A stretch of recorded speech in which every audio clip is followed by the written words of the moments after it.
आज हमारे जो गेस्ट हैं वो हैं आशीष जी। पास सहतूत का पौधा है, ऐसे सीजनल जो भी सब्जियां होती हैं वो ग्रो करते हैं।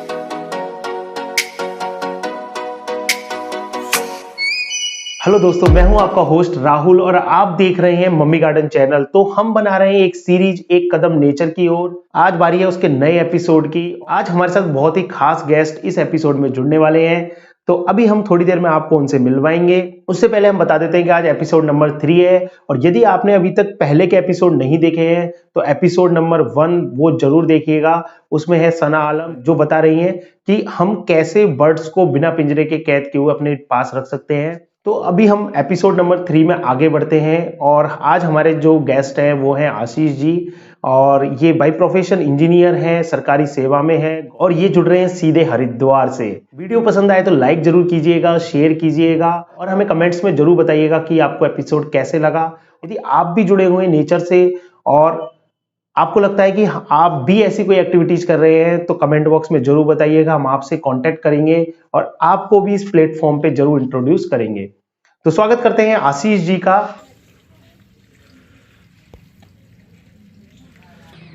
राहुल जी नमस्कार। नमस्कार सर जी। तो सर कैसे हैं? बढ़िया राहुल जी, आप बताइए। एकदम बढ़िया सर। तो क्या ठंड वगैरह कैसी पड़ रही है सर वहाँ? सर पूरा कोहरे के आगोश में है हमारा हरिद्वार। अच्छा सर। पिछले 1 महीने से यहाँ धूप नहीं निकली है। Okay sir. तो पेड़ पौधों की तो बहुत दिक्कत आ रही होगी आपके। जी सर, काफी दिन 4-5 दिन बारिश हुई यहाँ पे, और सारे जो फ्लावरिंग प्लांट हैं हमारे सारे खराब हो चुके हैं, और बिना धूप के सारे प्लांट जो है व्याकुल हैं। अच्छा, तो धूप का इंतजार आपको बहुत ज्यादा है। जी जी बिल्कुल, धूप का बहुत इंतजार है, बेसब्री से इंतजार कर रहे हैं। बिल्कुल बिल्कुल, एक प्लांट लवर ही बता सकता है कि उसको जब उसके पेड़ खराब होते हैं तो कितना बुरा लगता है। जी सर। तो सर आपके बारे में कुछ बताइए थोड़ा सा दर्शकों को, आप क्या काम करते हैं और कैसे आप गार्डनिंग में कितना पार्ट देते हैं? राहुल जी, पेशे से मैं एक मैकेनिकल इंजीनियर हूँ, और गार्डनिंग मेरा एक शौक है, और ये शौक आजकल मेरे सर चढ़ कर बोल रहा है।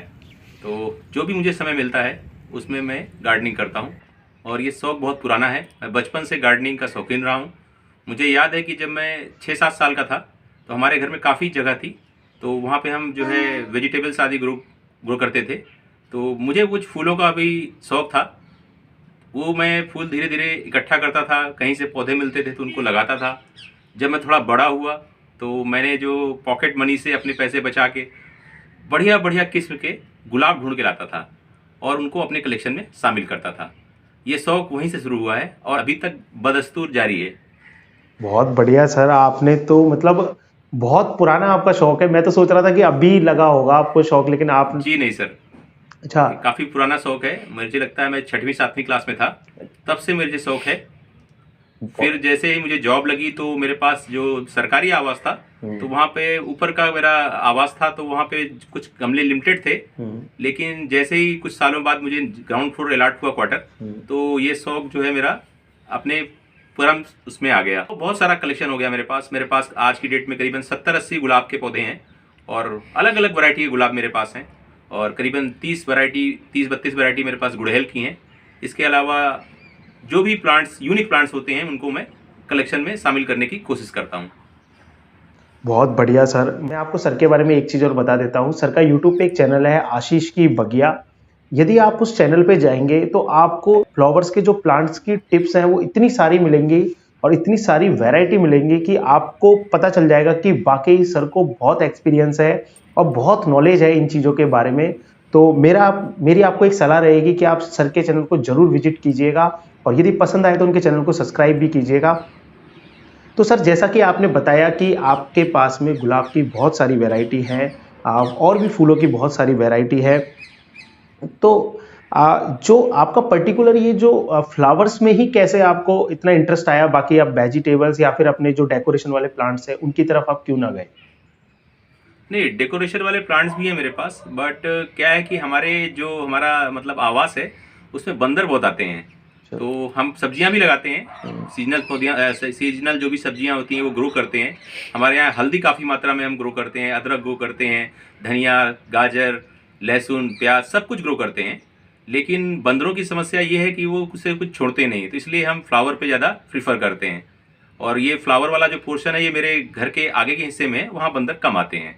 बहुत बढ़िया सर। मतलब सर ने एक टिप्स भी बताई है कि यदि हमको ऐसा लगता है कि हमारे यहाँ बंदर वगैरह ज़्यादा हैं, तो हम फ्लावर वाले प्लांट पे ज़्यादा शिफ्ट हो सकते हैं बजाय वेजिटेबल वाले प्लांट्स की तरफ। तो और राहुल जी, हमारा जो ये एरिया है ये राजा जी नेशनल पार्क से जुड़ा हुआ एरिया है। तो यहाँ पे जंगली जानवर भी आ जाते हैं, जैसे नील गाय। तो मैं काफ़ी परेशान था नील गाय से। नील गाय मेरे कोई भी पौधे छोड़ती नहीं थी। इवन जो गुलाब इत्यादि थे उनकी बर्ड्स भी खा जाती थी, पूरा पूरा प्लांट ख़त्म कर देती थी। तो उसके बचाव के लिए मैंने काफ़ी खर्च किया, चारों तरफ से मैंने जाली वाली काफ़ी लगाई। और फिलहाल मुझे सुकून है कि अब वो नील गाय यहाँ नहीं आती हैं।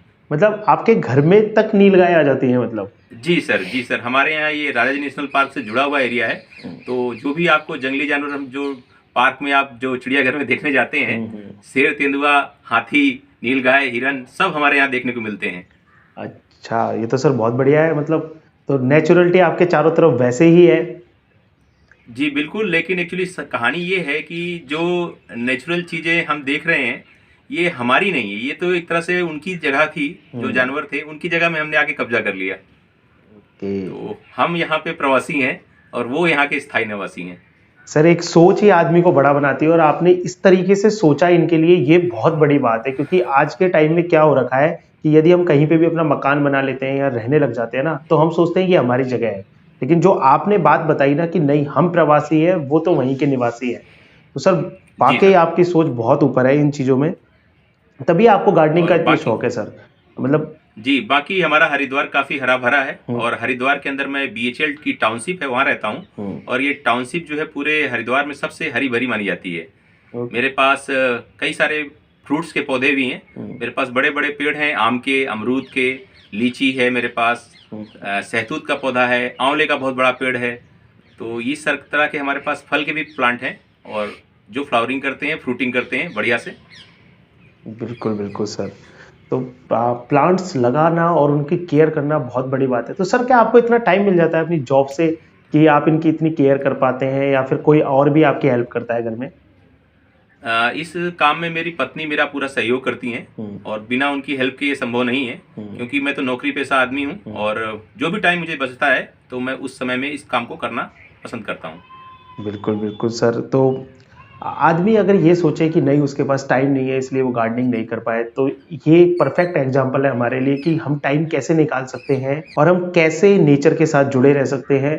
तो सर आप मुझे एक चीज़ बताइए, एक घर है जिसमें जो बिना प्लांट्स के, उसमें कोई प्लांट वगैरह कुछ नहीं है, और एक घर ऐसा है जिसमें प्लांट्स लगे हुए हैं, फूलों के, फलों के, सब्जियों के, तो क्या आपको बेसिक फर्क लगता है उन दो चीज़ों में?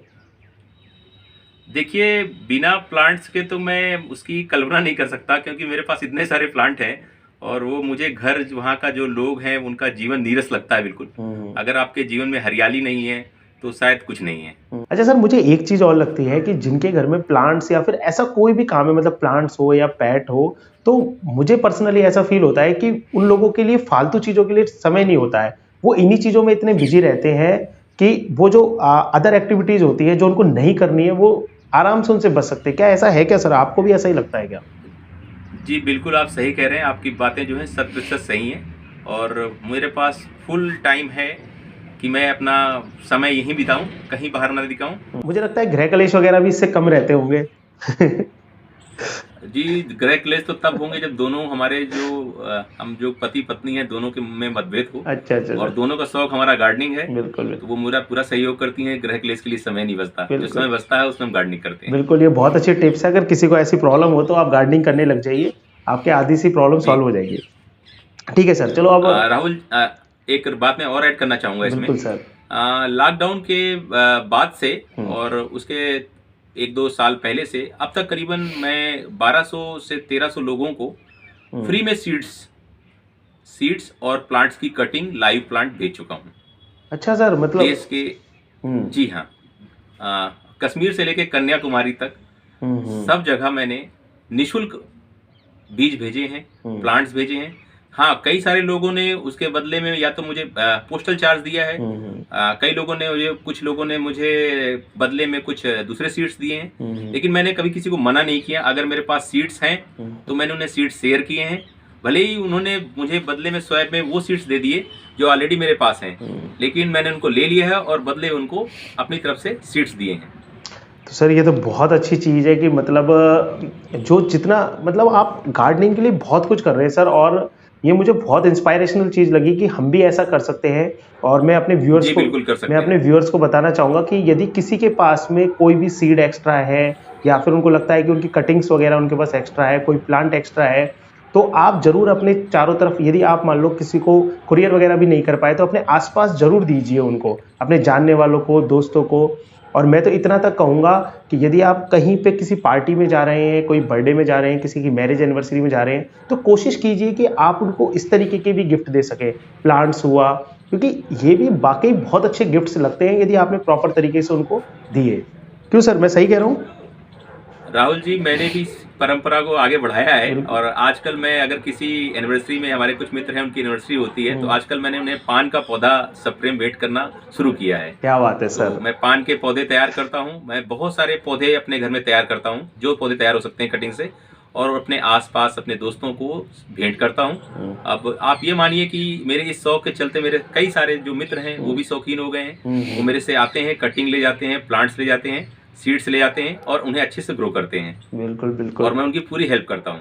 बिल्कुल, बिल्कुल। एक कैंपेन ये भी चल रहा है, मतलब भारत सरकार तो कुछ चला रही है, नहीं चला रही है कि हमें पेड़ लगाने चाहिए बहुत सारे, लेकिन देखिए अंदर ही अंदर कितना कुछ चल रहा है, हमको ये चीज़ें जानने को मिली है आज।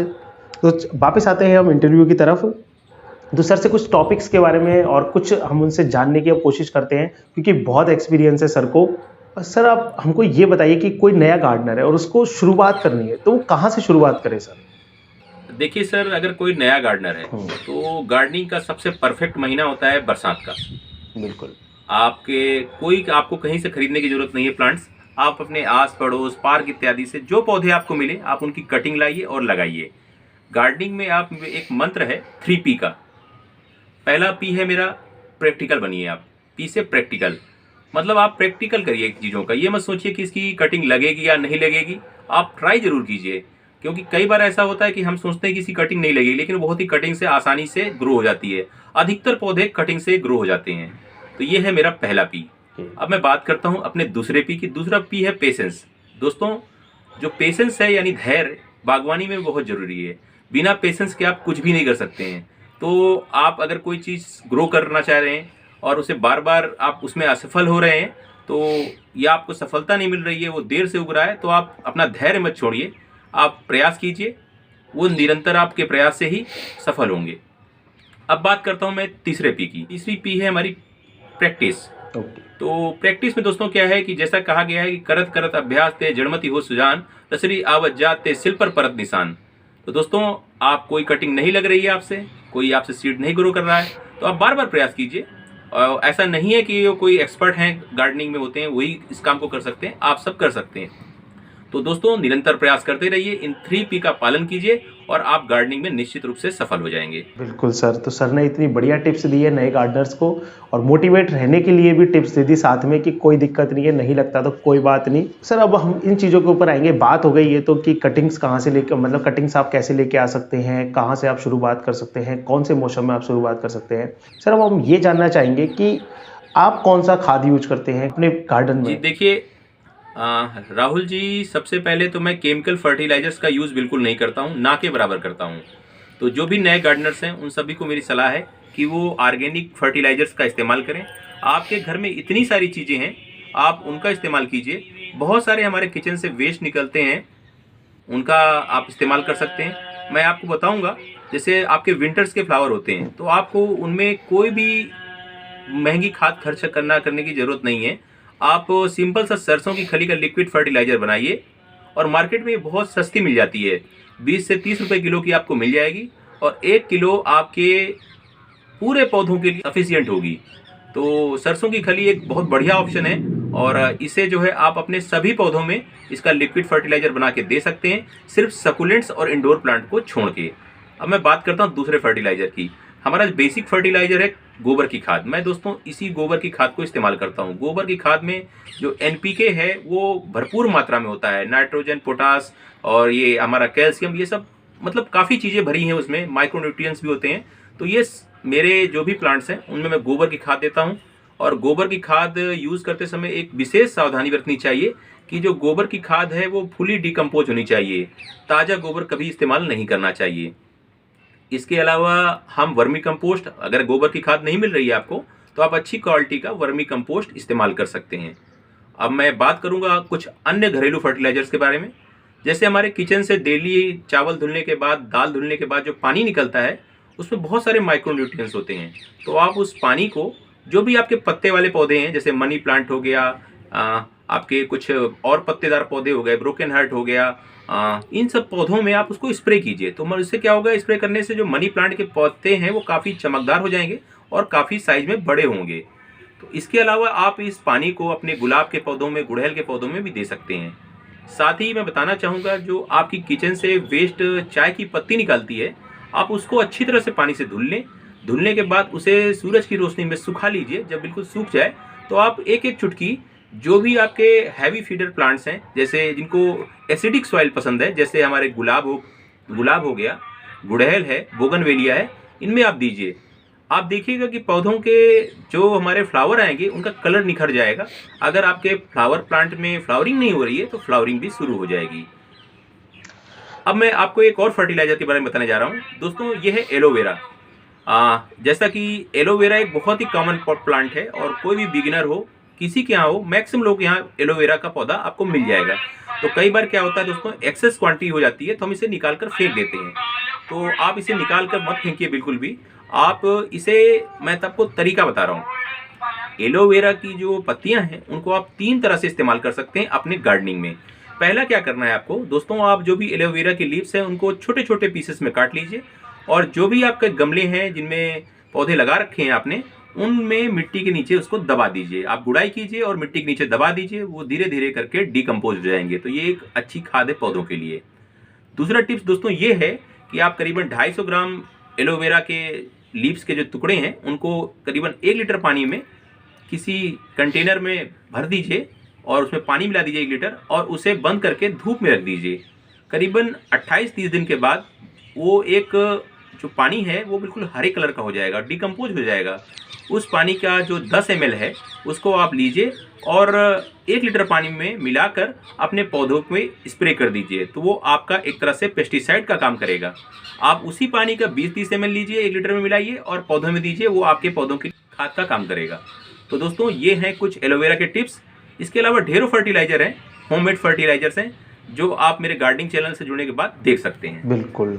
तो इतने फर्टिलाइजर, 2-3 चीज़ें तो ऐसी थी जो मुझे भी नहीं पता थी, जैसे कि एक वो दाल का पानी और जो चावल का पानी आपने सर बताया ना, वो तो मेरे को भी नॉलेज में नहीं था कि उसको भी हम यूज कर सकते हैं। तो सर थोड़ा सा और बताइए राहुल जी, उसके बारे में।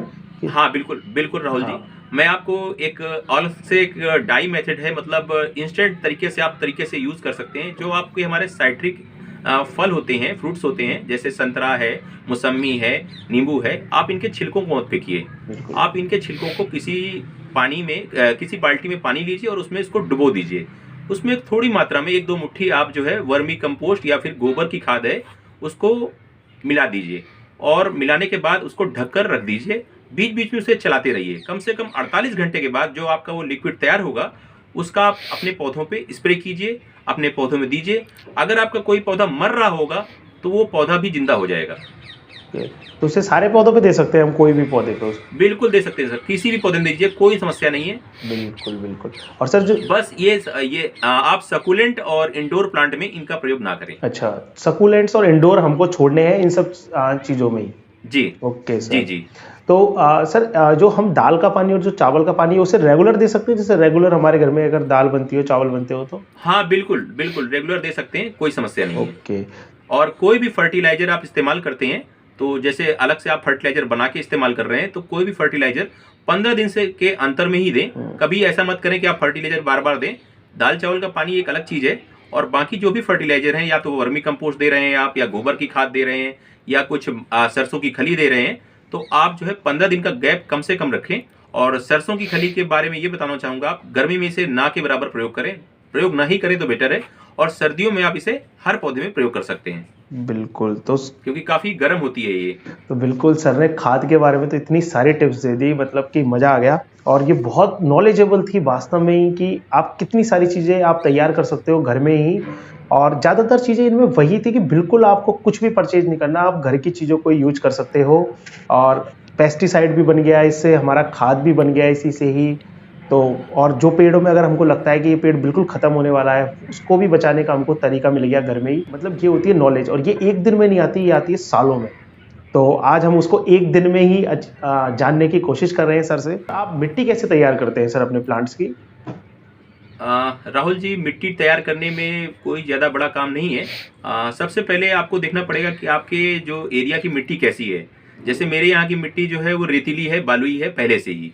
तो नॉर्मली मैं जो आइडियल गार्डन सॉइल अपने यूज़ करता हूँ अपने पॉट्स के लिए, वो करीबन उसमें 60% मैं यूज़ करता हूँ गार्डन सॉइल, और उसमें 30% मैं फुली डिकम्पोज गोबर की खाद यूज़ करता हूँ, और जो बाकी 10% बचता है उसमें मैं कुछ मात्रा सैंड की यूज़ करता हूँ। और दो चीज़ें मैं ऐड ज़रूर करता हूँ अपनी किसी भी पॉटिंग सॉइल में। पहला तो है कि एक दो चुटकी मैं उसमें फंगीसाइड ज़रूर इस्तेमाल करता हूँ। फंगीसाइड यूज़ करने से क्या होता है दोस्तों कि जो भी हमारे पौधों में फंगस इत्यादि की समस्याएं आती हैं उनसे हम बच सकते हैं। दूसरा मैं यूज़ करता हूँ सरसों की खली की जगह, इसमें जैसे हम प्लांट्स में खाद की जगह सरसों खली यूज़ कर रहे थे, तो मैं जो पॉटिंग मिक्स है उसमें यूज़ करता हूँ नीम की खली होती है, नीम के एक फर्टिलाइज़र होता है, तो इसको मैं इस्तेमाल करता हूँ। नीम के एक फर्टिलाइज़र इस्तेमाल करने से फंगस और जो भी उसमें कीड़े मकोड़े इत्यादि होते हैं उनसे बचाव होता है। और इसमें एनपीके की मात्रा भी होती है, काफ़ी सारे न्यूट्रिएंट्स होते हैं, तो ये प्लांट की हेल्थ के लिए काफ़ी हेल्पफुल होता है। तो जो भी सैंड की क्वांटिटी है वो आप अपनी सॉइल के हिसाब से घटा बढ़ा सकते हैं। अगर आपके यहाँ लगता है आपको कि आपकी सॉइल बलुई नहीं है, सैंडी नहीं है, तो आप उसमें सैंड की मात्रा बढ़ा दीजिए और अपने जो मिट्टी की मात्रा है उसे घटा दीजिए। बिल्कुल सर ने एक लॉजिकली बात बहुत अच्छी की थी, क्योंकि मेन कंफ्यूजन क्या होता है कि जब हम कोई वीडियो देखते हैं या फिर किसी से पूछते हैं ना कि भाई मिट्टी में हम कितनी सैंड मिलाएं, तो उसका कोई सही जवाब नहीं होता। लेकिन आज सर ने बिल्कुल क्लियर कर दिया कि यदि हमारी मिट्टी पहले से ही बालुई है, सैंड थोड़ा उसमें है, तो हम कम सैंड यूज करें। अगर उसमें सैंड मतलब बालुई नहीं है तो उसमें आप ज़्यादा सैंड यूज कर सकते हैं। तो बिल्कुल सर आप, तो सर मैं तो आपसे एक चीज़ की ज़रूर टिप्स लूँगा गुलाब के पेड़ की। तो सर गुलाब के पेड़ की कोई बढ़िया सी टिप दे दीजिए आप कि भई किस चीज़ का हमें विशेष ध्यान रखना है अच्छे और बढ़िया गुलाब लेने के लिए सर? क्योंकि सर देखिए, गुलाब में केवल खाद देने से काम नहीं चलता है। खाद तो आप खाद के लिए जो मैंने आपको फर्टिलाइजर्स बताए हैं ये सफिशियंट हैं बढ़िया सी फ्लावरिंग के लिए। सरसों की खली गुलाब के लिए सबसे बेस्ट फर्टिलाइज़र है। और इसमें बेसिक पॉइंट क्या होता है कि हमें अक्टूबर के महीने में इनकी हार्ड प्रूनिंग करनी होती है। तो अगर आप हार्ड प्रूनिंग नहीं करेंगे तो नई ब्रांचेस नहीं आएंगी, नई ब्रांचेस नहीं आएंगी तो नए फ्लावर्स नहीं आएंगे। हार्ड प्रूनिंग करने का फ़ायदा ये होता है कि उससे मल्टीपल ब्रांचेस आती हैं और मल्टीपल ब्रांच में मल्टीपल फ्लावर्स आते हैं। और इससे क्या होता है, जो भी हमारे पुराने पौधे की मतलब पत्तियां इत्यादि होती हैं सब खत्म हो जाती हैं, वो नए सिरे से आती हैं। तो सबसे ज़रूरी टिप्स यही है कि आप हार्ड प्रूनिंग अक्टूबर के महीने में ज़रूर करें। और जो भी उसके गमले की अगर आपने लगा रखा है या मिट्टी में लगा रखा है तो उसके आसपास जो रूट वाला एरिया है उसको खाली कीजिए अगल बगल से, और उसमें जो है बढ़िया सी सॉइल का मिक्सचर तैयार कीजिए। आजकल रेडीमेड बाज़ार में बहुत सारे गुलाब के मिक्सचर आ रहे हैं, आप उनका इस्तेमाल कर सकते हैं, क्योंकि गुलाब के जो पौधा है इसे हैवी फीडर होता है, तो इसे ढेर मात्रा में फर्टिलाइज़र की ज़रूरत पड़ती है। साथ ही क्या है कि इसमें एक और पॉइंट है कि कई बार क्या होता है कि हम नर्सरी से प्लांट लेके आते हैं और कहते हैं कि कुछ दिन हमारे फ्लावर में उसमें प्लांट में फ्लावर आए, उसके बाद फ्लावरिंग बंद हो गई। उसका बहुत बड़ा रीज़न ये होता है कि जो हमारा ग्राफ्ट जो मार्केट से हम लेके आ रहे हैं तो उसमें वो ग्राफ्टेड रोज लेके आ रहे हैं, तो उसमें ग्राफ्टिंग के नीचे से सकर ब्रांच निकल आती हैं और हमें सकर ब्रांच के बारे में कोई इन्फॉर्मेशन नहीं होती है। तो सकर ब्रांच जो होती है वो धीरे धीरे के वो इतनी स्पीड से बढ़ती है और आपके जो भी पौधा है उसके जो पौधे को न्यूट्रिएंट्स मिलने चाहिए थे वो सारे न्यूट्रिएंट्स वो खुद लेता है और बहुत तेज़ी से बढ़ता है। और एक समय ऐसा आता है कि वो आपका जो मेन प्लांट था वो ख़त्म हो जाता है, तो फ्लावर आना बिल्कुल बंद हो जाते हैं। तो आपको ये विशेष ध्यान रखना पड़ेगा कि अगर सकर ब्रांच निकल रही हैं तो उनको समय रहते आपको हटाना पड़ेगा। अब अगले पॉइंट की बात करता हूँ। इसके अलावा क्या है कि कई बार क्या होता है कि जो हमारे प्लांट फ्लावरिंग होने के बाद हम उनको फ्लावर को लगा छोड़ देते हैं, तो वो हमें बिल्कुल नहीं करना। जैसे फ्लावरिंग हो जाती है तो आप उस फ्लावर को कट करके अलग करेंगे, उससे क्या होगा वहाँ से एक नई ग्रोथ दिखेगी आपको और नए फ्लावर आएंगे। एक पॉइंट और ऐड करना चाहूँगा, अगर आपके गुलाब में किसी तरह का भी रोग लगता है तो एक ऑर्गेनिक पेस्टिसाइड है, उसका नाम है थीटा। ये देखिए, ये है थीटा। गुलाब में किसी प्रकार का कोई रोग है, माइट्स हैं, स्केल्स हैं, थ्रिप्स हैं, जो भी गुलाब में रोग हैं उसके लिए कारगर है। ये एक बायो प्रोडक्ट है और बिल्कुल सेफ है, केमिकल नहीं है इसमें। तो मैं केमिकल फर्टिलाइज़र या पेस्टिसाइड से बचता हूँ। मैं जो भी चीज़ें हैं वो सब ऑर्गेनिक यूज़ करना पसंद करता हूँ। इसके अलावा आप नीम ऑयल का इस्तेमाल कर सकते हैं। और एक चीज़ मैं और आपको गुलाब में बताऊँगा, एक आता है एचपीएम कंपनी का सुपर सोनाटा, मैं आपको दिखा रहा हूँ। ये एचपीएम कंपनी का सुपर सोनाटा है। ये एक तरह से ऑर्गेनिक बूस्टर है और ये गुलाब के कह सकते हैं कि हर मर्ज की दवा है। अगर आपके फ्लावर नहीं आ रहे हैं, उसमें ब्रांचेस बढ़िया नहीं आ रही हैं, उनकी पत्तियां खराब हो रही हैं, तो आप इसका इस्तेमाल कीजिए, आपको बढ़िया रिजल्ट देखने को मिलेगा। तो सर इनका आप लिंक अवेलेबल करा दीजिएगा, हम सबको ये अवेलेबल करा देंगे कि वो कहाँ से इसको खरीद सकते हैं। सर ये ऑनलाइन अवेलेबल है? जी हाँ, आपको आपके जो लोकल सीड्स की शॉप है वहाँ भी मिल जाएगा और आप इसे ऑनलाइन अमेजन या फ्लिपकार्ट से और कई साइट्स हैं वहाँ से आप इन्हें ले सकते हैं। बिल्कुल बिल्कुल। तो सर और आप कुछ ऐड करना चाहेंगे? क्योंकि बहुत सारी जानकारी हमारे दर्शकों को मिल चुकी है और बहुत सारे जो गार्डन लवर हैं वो आज इस सारी जानकारी से अपनी जो नॉलेज है वो बढ़ा पाए, ऐसा हम सोच रहे हैं। राहुल जी, मैं एक बात कहना चाहूँगा, जो भी बिगनर्स हैं अगर वो कोई प्लांट्स लाना चाहते हैं तो थोड़ा सा उसके बारे में स्टडी कर लें। लाने के बाद पहली बात तो कोशिश करें कि अगर उन्हें कोई किसी के उसमें मत जाएं कि किसी ने अडेनियम लगाया है तो मैं अडेनियम लगाऊंगा, या फिर कोई और बड़ा पौधा लगाया है जो थोड़ा ज़्यादा केयर मांगता है, तो आप थोड़ा सा स्टडी करके जाएँ। कई बार क्या होता है कि नर्सरी हम जाते हैं और नर्सरी वाले हमें ऐसे प्लांट्स दे देते हैं जो सीजन के नहीं होते हैं। तो जैसे अभी सर्दियों का समय चल रहा है, अब आप वहाँ से तो वो हैवी फीडिंग करते हैं, दुनिया भर के फर्टिलाइजर देते हैं, आपको ऐसे ऐसे प्लांट दे देंगे और उनका सीजन नहीं होता है क्योंकि उन्हें निकालना होता है। अभी इस सीजन में आपको गुलदाउदी दे देंगे, गुलदाउदी का सीजन खत्म हो चुका है लगभग, तो आप 4 फूल देख के ले आए कि लेकिन वो बाद में फ्लावरिंग नहीं करेगी, तो आप विशेष सावधानी बरतें। और एक और पॉइंट है नए गार्डनर्स के लिए, अगर पानी का विशेष ध्यान रखें। जो प्लांट्स में आप पानी देते हैं तो पानी देते समय आप ये ध्यान रखिए कि पानी कभी भी आप ओवर वाटरिंग ना करें। पौधे अक्सर करके ओवर वाटरिंग से मरते हैं। अगर कम पानी देंगे तो पौधे फिर भी सर्वाइव कर लेते हैं, लेकिन अगर आप ज़्यादा पानी दे देंगे तो पौधे आपके मर जाएंगे। जो भी आपके पॉट हैं आप उनमें गमलों में उनमें ड्रेनेज का विशेष ध्यान रखें। पानी देने से पानी मिट्टी तक पहुँचे और उसके बाद नीचे निकल जाए, तो इस तरह आपको गमले का ड्रेनेज का विशेष ध्यान रखना है। बिल्कुल। साथ ही आप जो भी कटिंग इत्यादि लगाते हैं तो उसमें रूटिंग हार्मोन का इस्तेमाल करें। रूटिंग हार्मोन का इस्तेमाल करने से दोस्तों क्या होता है कि आपके जो पौधे की रूट्स हैं वो काफ़ी हेल्दी होती हैं, फंगस इत्यादि से बचता है वो। तो आप किसी भी कंपनी का रूटिंग हार्मोन यूज़ कर सकते हैं। एक कटिंग एड नाम का रूटिंग हार्मोन आता है, वो काफ़ी अच्छा उसका रिजल्ट है, आप वो इस्तेमाल कर सकते हैं। अगर आपके पास वो भी अवेलेबल नहीं है, आपको नहीं लेना चाहते हैं, तो दोस्तों हमारे घर में बहुत सारे हमारे चीज़ें मौजूद हैं जिनको हम एज ए रूटिंग हार्मोन इस्तेमाल कर सकते हैं। तो जैसे मैंने आपको पहले बताया था कि जो हमारा एलोवेरा होता है उसका हमने यूज़ बताया था as a fertiliser, as a pesticide. तो आप एलोवेरा की लीव्स को काट लीजिए और उसका जो पल्प होता है उसको एज ए रूटिंग हार्मोन इस्तेमाल कीजिए। उसमें कलम को अपनी जो भी कटिंग है उन्हें डिप कीजिए और लगा दीजिए। तो एलोवेरा का जो पल्प है वो एज ए रूटिंग हार्मोन काम करता है। अगर ये भी नहीं है आपके पास तो आपके घरों में, आपकी किचन में शहद मिल जाएगा, दालचीनी का पाउडर मिल जाएगा। तो दालचीनी का पाउडर लीजिए, उसे अपने शहद में मिला के कोई भी कटिंग है उसकी टिप पे लगा दीजिए और उस पोर्शन को मिट्टी के नीचे दबा दीजिए, तो उससे रूट्स अच्छी आएंगी और उनमें फंगस इत्यादि नहीं लगेगा। साथ ही आपकी किचन में जो हल्दी पाउडर होता है उसका आप इस्तेमाल कीजिए। अगर आपके गमले में चींटियाँ आ रही हैं तो आप उसका स्प्रे कीजिए, चींटियाँ नहीं आएंगी। बिल्कुल बिल्कुल सर, तो बहुत सारी नॉलेज मिल गई है आज हमको और अब हम इस इंटरव्यू को ज़्यादा लंबा ना करते हुए इसको हम एंड करेंगे। तो सर एक बार आप अपने चैनल के बारे में और थोड़ा सा बता दीजिए और दर्शकों को बताइए कि वो उन्हें कैसे सब्सक्राइब कर सकते हैं और उन्हें क्या क्या चीज़ें और मिलने वाली हैं रेगुलर। दोस्तों अगर आप ऑनलाइन यूट्यूब में जाके सर्च करेंगे आशीष की बगिया चैनल तो आपको मिल जाएगा। आशीष की बगिया चैनल के नाम से है ये, और उसका लिंक मैं राहुल जी से कहूँगा कि वो डिस्क्रिप्शन बॉक्स में आपको दे दें, तो वहाँ जाके आप ज्वाइन कर सकते हैं। और अगर आप मेरा चैनल ज्वाइन करते हैं तो आप उम्मीद है मैं आपको कोई जो चीज़ें बताऊँगा प्रैक्टिकल चीज़ें बताऊँगा।